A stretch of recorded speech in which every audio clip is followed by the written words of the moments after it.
Hello. So today we have another interesting topic.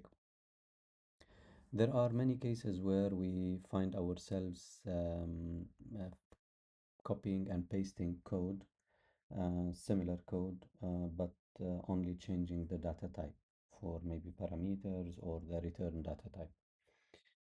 That's only one example. So the idea here is when certain functionality is not changing regardless of the data type. So as you know, in programming, whenever we have a change in the data type, we have to take it into consideration.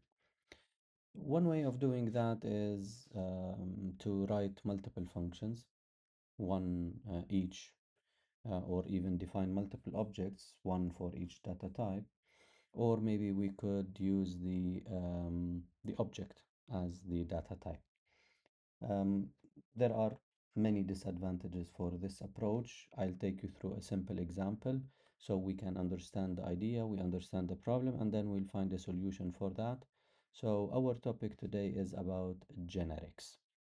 Let's start by creating a new project. Uh, I will name my project API Response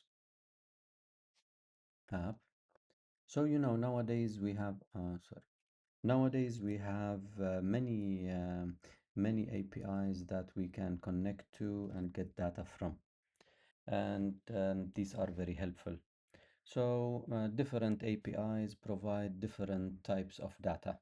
However, the logic is the same, connecting with the API, getting response from the API is the same. So the functionality is the same, but one time I get a response as maybe an image, one time I get a response as a, I don't know, text, another time as an audio, another time as a HTML file, many example, JSON, XML, whatever. So how can we deal with this? There is no way that we can write multiple classes, one for each data type. So this is our approach today to you define a generic class that can handle the different data types. So let me show you one quick example of how one could approach this problem. So I could say, I will just name it now a response. So this is what we are trying to represent in uh, our application, the response from a certain API. I might have, for example, string data. This is the type of data that I have, of course, in addition to maybe other attributes, other functions, etc. And what if, for example, I might have an API that could return, maybe I have an integer, or maybe I have another object user defined, let's say as an image. I don't know. So how do I deal with this? I cannot create multiple classes, one for each. As you know, I have one class response. So what do I do? Response image, for example, or integer response. Maybe I will name it integer response or image response or string response, one for each. No, no way that we do that. Another approach is one could say, okay, I'll play it smart. I'll define the data as an object, which means everything is an object. This would work. However, the only problem here is when we receive the data, yeah, and I need to know what is the exact type of data to cast it to. So object is general. I can add any response, but the only problem is there is a high percentage that I can cast to the wrong data type, and this is where my application could crash. So let me quickly add maybe some constructors and refactor.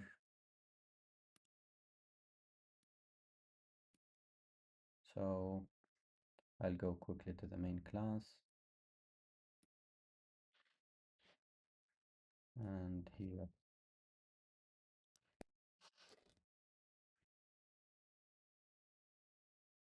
let's say I will create response r equal new response,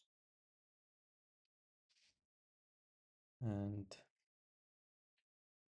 oops,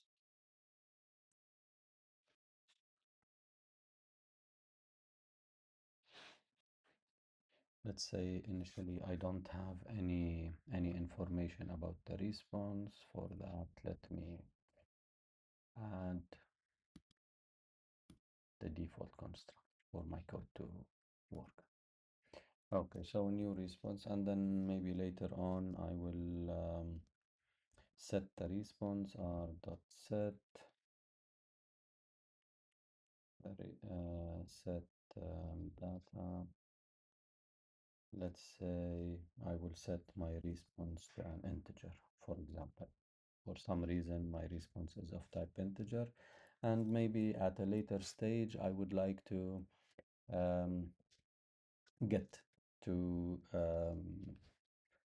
display this response. So what I need to do is I have to call ar.get data. So when I get the data, this is of type object. So what if I do the following? By mistake, I will, or I think I thought that the response is of type string. So what do I do in this case? I will parse it to string. And what if, for example, here the response could not be parsed to type string? Maybe now we're lucky, integer could be parsed, um, not all the time, but we could be lucky. What if, for example, I have this? I have response bad request, for example, and then I will try to parse it to an integer. As you can see, the problem here at the time of writing the code, there is no way that I know this is wrong. I mean, syntax-wise, the object could be easily parsed into an integer because I don't know what is this. I will only know during runtime. And during runtime, of course, it will be too late because when I run, let me show you what will happen now. Sorry. When I run, look what will happen. So my application will crash. Why is that? Because simply here I have the response of type string, and then when I read it, I'm parsing it to an integer, and this will not work. So this is the problem with using object as a data type. How can we fix this? We will fix it through what we call a generic class. So what is a generic class? The idea behind generic class is to make the class as general as possible. So I will define a new class. I will call it API response.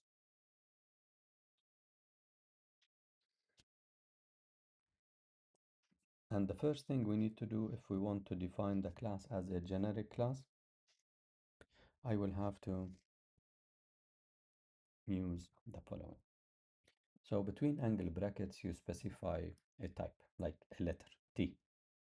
This would represent the changing, the varying data type.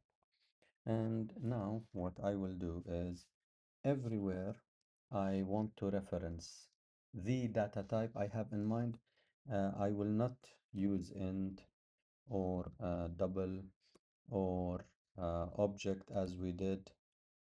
No, I will reference that, or I will refer to that as T. So now my data would be of type T. Of course, I could have other data types, specific data types. So for example, I would add one Boolean for success to know if my response was, if my request is successful or no through that response. And I can add insert code for my constructor for the data.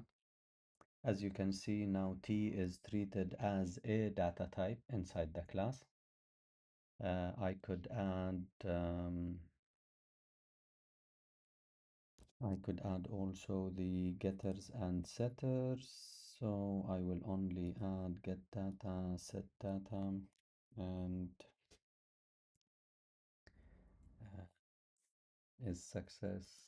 Oh, get all of them. It doesn't really matter. So that's one. So as you can see, for success, the data type is Boolean. So just like any other data type, we did not touch that. However, for data, this is the one that is changing from one API to the other. As I said, sometimes we might have a string data as a response. We might have image, audio, video, whatever. So this is the one that matters the most. With this, our um, our class API response is a generic class now. It's called a generic class, where the generic type T for the data. And that's it, as simple as this. So now the question is, how do I use this one? How do I use API response? I'm sure you are all familiar with array lists. Yeah, you have used. I need to remove this now. Or you know what? Let me keep it for example.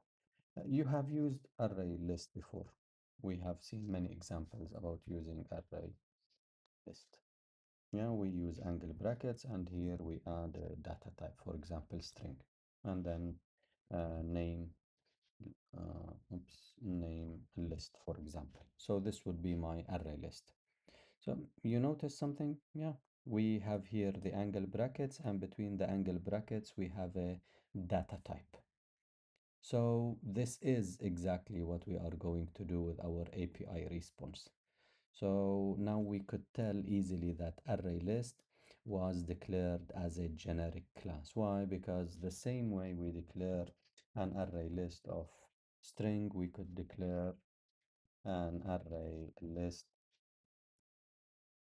of integers um, and um, of double, any data type. Yeah. So as you can see, it works perfectly. I will call it my list, for example. I can change this to string, and it works fine. For all of them, no matter what you do, you will use my list dot add, yeah, to add. And look now, when I look at the add, what do I need to add now?